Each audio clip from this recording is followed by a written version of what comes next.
Education becomes a responsibility not only of the teacher but also of the center head, also of the franchise. That you cannot just leave it on your staff. Are you observing your staff to see whether they are observing the children?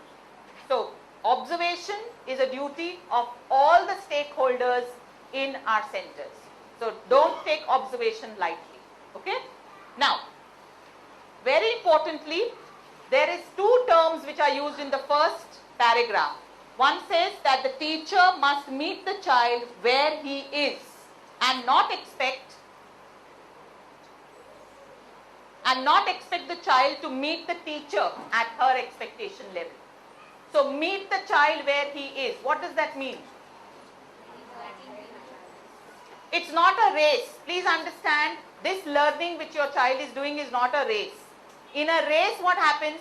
You go and wait at the finish line, right? Ma'am is not feeling well? You're okay? You usually wait at the finish line and you ask the children, come on, come on, come on. That is what? You are asking them to come to your expectations. So is education a race? First we'll have to identify that. Do you think education is a race? Everybody is a little... Yes or no? No. Why no? Then why do we have a first, second and third? We have no first rank, second rank, third rank. I'm not talking whether it's jumbo kids or happy kids. I ask you a question, is education a race? It's become a race. Now I'll reword my question. Should education be a race? No. Right. Because education is a race, we expect the child to come to us. And that's why when the child can't come to our level, we say he's bad in writing, he's slow in his work, he's average child, okay? What is the meaning of go to the child? You know the child is slow in his work, so you need to go up to him and find out exactly what's stopping him and bring him to the level that you want. It's hard work, right?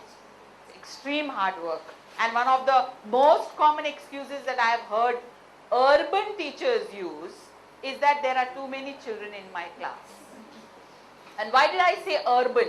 Because I train municipal teachers all the time. And municipal teachers have 80 to 90 children in their class. And when I talk to them about assessment or I talk to them about goal setting, they get charged up about it. And when I asked one teacher, you're so excited, but you have 90 children in your class, आप कैसे करोगे? She said, उसमें क्या है? हर रोज मैं 5 बच्चे पे ध्यान दूंगी. 80 बच्चे हैं तो क्या हुआ? तो उन सब बच्चों का एक बार तो टर्न आएगा ना? I mean, look at it.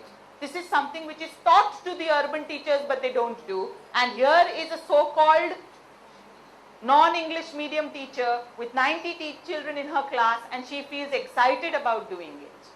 So that means it just says one thing: where there is a will, there is a way. So if you want to do it in your class, it's possible. If you don't want to do it in your class, there are thousands